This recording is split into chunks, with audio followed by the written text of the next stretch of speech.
that we're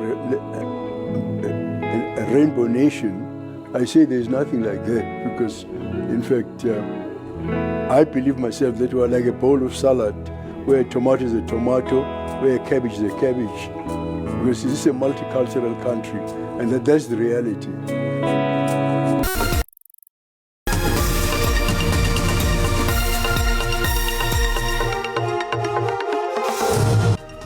Sithokoze kakhulu ngesimemezelo esesenziwe umongameli sokuthi lokhu kufihlwa kumntwana okwaphinda angene uzohlonishwa ngokuthiwa yicategory 1. Umongameli Cyril Ramaphosa ubhengeze ukuba uNkosi Mangosuthu Buthelezi usakunikwa inkonzo yomngcwabo waseburhulumenteni ekwinqanaba lokuqala. Inkundla ephakamileyo eGauteng isikhabe kunye nendleko isicelo sobesakuba ngumongameli welo umnumzana Jacob Zuma sokufuna ukubhena kwisigqibo sale nkundla sokuba akakwazi ukuqhuba nokutshutshisa bucala umongameli Cyril Ramaphosa.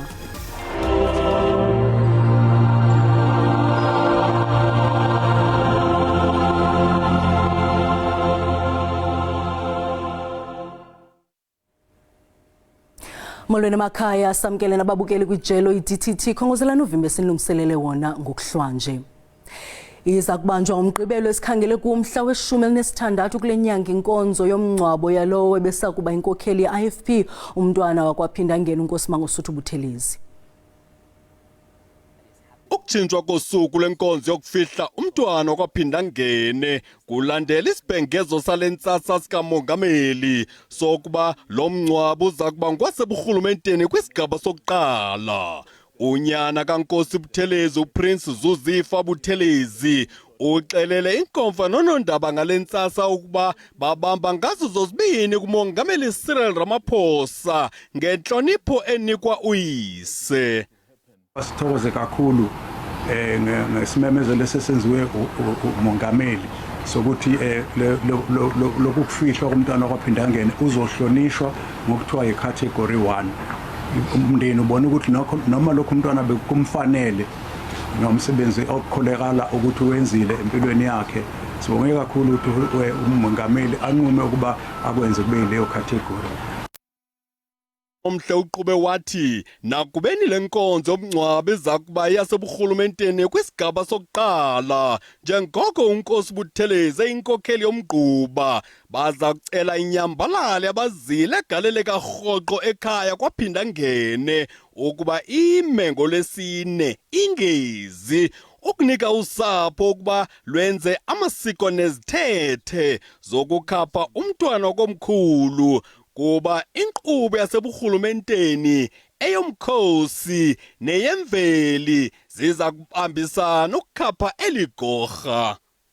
Please note that as from Thursday, the family will no longer be receiving mourners at kwaphinda angene in order to allow us to prepare for the personal family rituals ahead of the funeral service.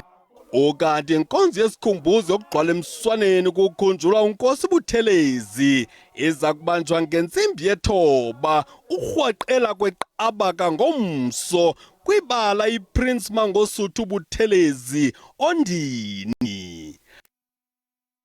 Inkundla ephakamileyo yaseGauteng ilichithile ilingela lowo wayesakuba ngumongameli uJacob Zuma lokubhena kwisigwebo esipheleleyo esathi saphanzisa ukutshutshisa kwakhe bucala umongameli uCyril Ramaphosa.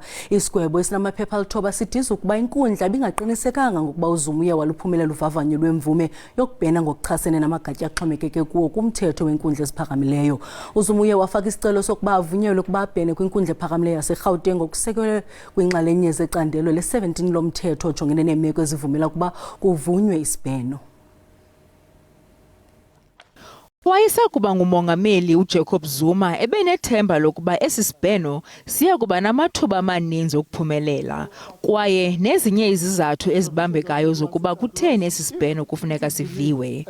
Nangona kunjalo, emva kokumamela izindululo zikaZuma, inkundla ayifumananga zizathu zokuba imnike imvume yokubhena. Kwesi sigwebo, inkundla iphinde yathetha ngeendlela zokuthethelela eziphakanyiswe nguZuma ukuze kuxhamle inkundla ephakamileyo yezibheno. Ngelithi, uZuma ukhetha ukufaka izikhalazo kwinkundla yezibheno emva kokulahlwa kwakhe lityala kwinkundla ephakamileyo. Ngenxa yoko, kwisigqibo ekuvunyelwene ngaso zijaji, isicelo siye sachithwa kunye neendleko. Ngenxa yokungabikho kwezinye izibheno okwangoku, isigwebo esipheleleyo sebhentshi yangoJulayi sithe ukutshutshiswa bucala kukaMongameli Ramaphosa akukho semthethweni kwaye kunxamnye nomgaqo-siseko. I-ofisi kamongameli isamkele esi sigwebo. Kwintetho ebhaliweyo, i-ofisi kamongameli ithe kudala isitsho ukuba ukutshutshiswa kwakhe bucala akunasihlahla ngokusekelwe ngokomthetho kwaye kuxhaphaza amalungiselelo okutshutshiswa bucala. Usapho lwakamtsizele esajonisi eMpuma Koloni luxhelekile emva kokuba umama ominyaka engama-35 etyise abantwana bakhe abathathu ityhefu wazityisa naye basweleka bonke.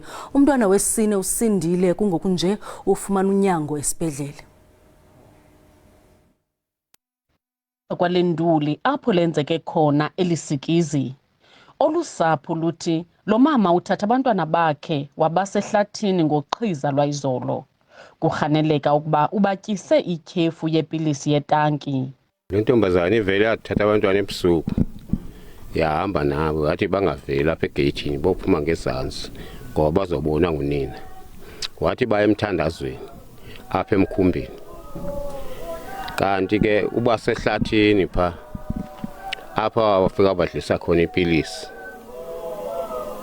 Wasinda komnye wayidla ipilisi walala wangathi ufile, aba basindileyo wabakhama baze bafe.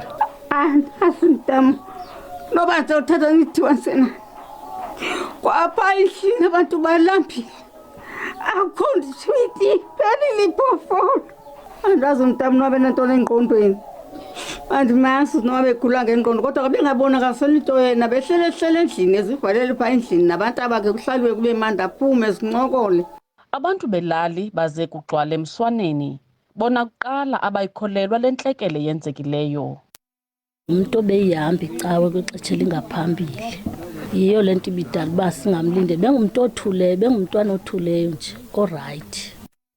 Ngathi usapho luza kuncediswa ngamalungiselelo omngcwabo. Ikhaya eliphila ngegranti akunamntu osebenzayo kulo.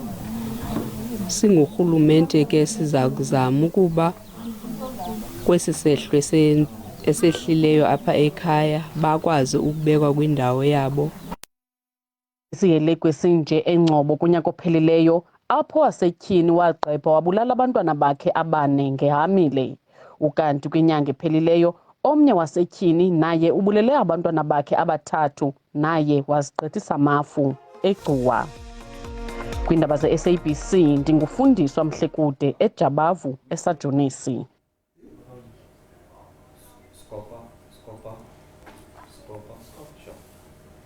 Icandelo elikhethekileyo lezophando i-SIU inike ingxelo kwikomiti ejongene nenkcitho karhulumente eParliamentary iScopa. Le ngxelo ingophando le-SIU ngezityholo ezenziwa ngowayesakuba ngusomaqhuzu kwa-Eskom uAndrew de Ruyter kudliwano-ndlebe lukamabonakude ngorhwaphilizo kwa-Eskom. I-SIU ithi ude Ruyter wophula umthetho wezolawulo. IU ithi le ngxelo yobuntlola zange igunyaziswe yibhodi yakwa-Eskom koko ngude Ruyter ubuqu. Nakuba kunjalo ithi okuqulathwe yiyo akunakubethwa ngoyaba. The accounting authority of being the Eskom board did not investigate authorize the investigation. It's a very important governance issue and really points to a measure of maladministration. I-SIU ithi le ngxelo ixabise i-17 yezigidi zerandi kwaye abaxhasi ngezimali babucala abachazwanga ngenxa yemfihlo. Enye intlawulo yenziwe nguBusiness Leadership South Africa. Oku kuvuse umnyele kwamanye amalungu ebuza ngendlela yokuziphatha komnye wayesakuba ngamalungu ebhodi uBusisiwe Mavuso ngengxabano neScopa. It now explains the conduct of Madam in one of our oversight, it's like simnyathele ikonsi. That outburst was unwarranted. uDerete watyhola amalunga phezulu eqela le-ANC athi anento yokwenza noku. But here we have this great vigor to pursue him and not the others. Why are we not pursuing the others in the same way? Dinglulama Matya weendaba ze-SABC eParliamentary eKapa. Kwalapha ezindabeni inkokheli Action SA uHerman Mashaba uthi imigaqo-nkqubo kuza kuphunywa nayo kwinkomfa yeliqela iza kubonisa ukuba iliqela lingaligwiba kwaye liza kwenza inguqu kubomi babemi beli. Kodwa masiqale evenkileni.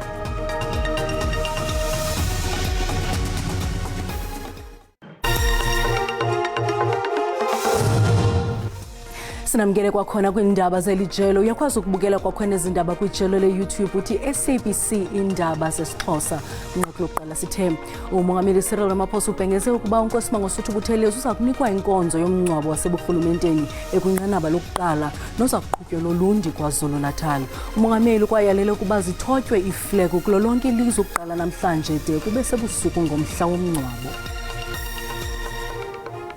Ukanti ziliqela inkokheli zamaqela ohlukeneyo ezopolitiko ezigcwala emswaneni kwikhaya likaNkosi Buthelezi kwaphinda ngene emahlabathini Olundi namhlanje. Intatheli yethu Simphiwe Makhanya isishwankathelela ngolutyelelo lwezinkokheli kwelikhaya. Kusukela ekseni ke namhlanje belokhu etheleke njalo amaqembu ezopolitiki lapha ondeni ekhaya lika mntwana ke wakwaphinda ngene ukuzozwakalisa amazwi enduduzo. Phakathi ke kwamaqembu ke afikile namhlanje kubalwa ke ubuholi be-Economic Freedom Fighters obekuhamba ke khona bekukhona phakathi kwabo umnumzane uFloyd Shibambu oliphini likamongameli leli qembu. Kufike ke nomnumzane ke uJohn Steenhuisen oliphini noma singathi ke ongumengameli weqembu ke eliphikisayo lapha ke eNingizimu Afrika iDemocratic Alliance. Labaholi ke bobabili bamntuse kakhulu ke uShenge ngomsebenzi wakhe eqinisekiseni ukuthi uyalisebenzela ke izwe. Waphinde waqinisekisa futhi ke nokuthi kuba nozinzo ikakhulukazi ke esizweni samaZulu njengalokho ke phela kade enguNdunankulu wesizwe samaZulu iminyaka cishe evile kwengamashumi ke ayisikhombisa. Oliphini likamongameli we-ANC ke naye umnumzane uPaul Mashatile ubehola ke ithimba labaholi be-ANC lapha ukuzozwakalisa ke ukuzwelana ke nomndeni wakwaButhelezi kulandela ke ukukhothama kukaShenge. Umnumzane uMashatile uthe ke uShenge ube umholi obeyisibonelo futhi obesebenza ngobuqotho kakhulu. Ube esezwakalisa ke ukuthi iqembu ke iAfrican National Congress kanye neNkatha Freedom Party kumele asebenze ngokubambisana njengalokho ke phela ke lokho kwakuyisifiso sakhe umntwana wakwaphinda ngene ngaphambi kokuthi akhothame. Umnumzane ke uMashatile uqinisekise ukuthi ngemuva kokutshalwa ke kwayo inkosi yakwaButhelezi ngomgqibelo bebuholi ke be-ANC bazobuyela ke emuva ukuzoxoxisana ke kabanzi nobuholi be-IFP uqinisekisa ukuthi ke buyaba khona ke ubudlelwane phakathi kwalamaqembu. NginguSimphiwe Makhanya wezindaba ze-SABC ngisolundi. Ukumkani buyele ekhaya Dalindyebo Bathembu uthi inkokheli ye-EFF uJulius Malema sisiculelo sokusukelwa ebezimasityala lokudubula ngompu esihlangalaleni likaMalema noAdrian Snyman kwinkundla kaMantyi eMonti. Umalema ubekwa ityala lokudubula ngompu esihlangalaleni ngombhiyozo weminyaka emihlanu yasekwa i-EFF owawubanjwe kumabali sisadukashe eMdantsane ngo-2018. Ikumkani yaBathembu ithi uMalema uleqwa engensangano lo kaDalindyebo nobudlelwano obuhle nombutho susela iminyaka emibini edlulileyo. Lo mbutho wampha nesithuthu sikanokutsho konyaka ka-2021 njengamntu owaziwayo ngokuthetha phandle uvakalise kungaxoli ngomthetho weli. People must be charged according to African and customary laws, laws of their indigenousness, laws of their rights, laws of their birthland, not by some foreign, hooligans claiming to be superior. Kundleni abamele babatyhola bamibuzo bathi liyakrokrisa ushicilelo lubonisa uMalema edubula umpu kodwa amanqina ombuso ona kwelabo icala amile ukuba kukhangela umosho olushicilelo xesha liyophononongwa.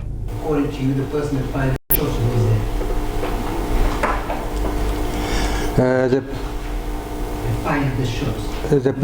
The person that fired the shots with the orange clothes on. Do you mean? Yes, to you. Who is that? Here in court? Yes. That will be accused number 1. Elityala liza kuqhuba nalapho kulindeleke umphandi welityala akhwele emkhumbini. Abongile Yangisi kwiindaba ze-SABC eMonti.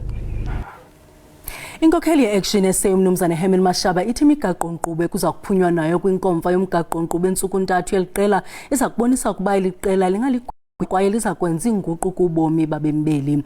Evula le nkomfa yomgaqo-nkqubo umnumzana Mashaba ucacise ngezizathu ezakhokele ekusekweni kweliqela njengokutshintsha ubomi babantu emva kwento athe kukusilela kwe-ANC kwisithuba esisondeleyo kwiminyaka engama-30. Esenza intetho yokuvula umnumzana Mashaba uthe sisithebe ayisizwe sokudlimbadu kuxoxwa ngemingeni abajongene nayo bemibeli koko liqonga lengxoxo eziza kuza notshintsho kweli. We come together at a time in which South Africans need hope. As South Africans, we do not need political parties to tell us what is wrong with our country. We all live with these challenges on a daily basis and know very well what's wrong with them. Lenkokheli kwathe abazucezela kude kwisisombululo solwabhico lwabaphambukeli abangekho mthethweni kweli. Finally, on immigration, I want to assure South Africans that Action SA will present a strong proposal that occupies the rational middle ground on this important issue. On either side of Action SA are the extremists.